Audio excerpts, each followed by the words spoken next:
నిజంగా క్యారెక్టర్ ఉన్న ఆడవాళ్ళు కూడా ఉన్నారు మేడం. అంటే ఇంట్లో నీ మీద నువ్వు ప్రేమించుకోకుండా నువ్వు బయటకు వెళ్ళినప్పుడు ఓవర్గా రెడీ అయిపోయి మేడం వెళ్ళిన తర్వాత చీర కిందకి లాక్కుని అడ్జస్ట్ చేసుకోవాల్సిన పరిస్థితి ఎందుకు వస్తుంది నీకు? నువ్వు ఒక క్లీవేజ్ షో చేయవలసిన పరిస్థితి నీకు ఎందుకు వస్తుంది? Identity crisis. అది నువ్వు మరి ఇంకొక మగోడికి చూపించుకోవాలనుకుంటావేంటి నువ్వు?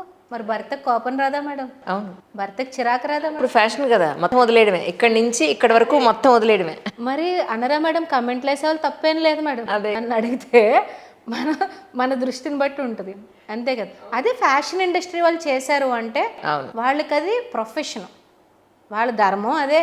దాన్ని గ్లామర్గా ఎలా చేయాలో, ఎంతమంది 10 మంది చూసేటట్టు చేసుకోవాలో అది వాళ్ళ బిజినెస్, అది వాళ్ళు చేసుకుంటున్నారు.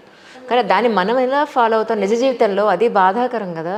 అంటే మీరు ఏం చెప్పినా కూడా మళ్ళీ నేను ఉమెన్ పాయింట్అవుట్ చేస్తున్నానని అనుకోకండి. లేదు, అస్సలు లేదు. అంటే మేడం ఒక ఉమెన్ తను క్యారీ చేసుకునే ఆ రాజసత్వం తనలో ఉండాలండి. అవును అవును. నువ్వు ఎందుకు ఎవరికోను చెలికర్తిలాగా ఏదో అంటారు కదా వర్డ్, నువ్వు ఎవరికో సర్వీస్ చేయడాసేలాగా ఎందుకు అయిపోతున్నావు? ఆ రాజసం నీలో ఉండాలి. కరెక్ట్. నువ్వు ప్రాపర్గా అలా కాలు మీద గజ్జా కూర్చో. నువ్వు లేకుండా నీ కిరీటం తీసుకెళ్ళి నువ్వే పోపుల డబ్బా మీద పెట్టేసుకుని నాదెవడో దొబ్బేశాడు అంటావేంటి? నువ్వు ఆ రాజసం నీలో ఉండాలి. నువ్వు నిన్ను ప్రేమించుకోవాలి. నువ్వు నిన్ను గౌరవించుకోకుండా పక్కోడు ఎలా గౌరవిస్తాడు?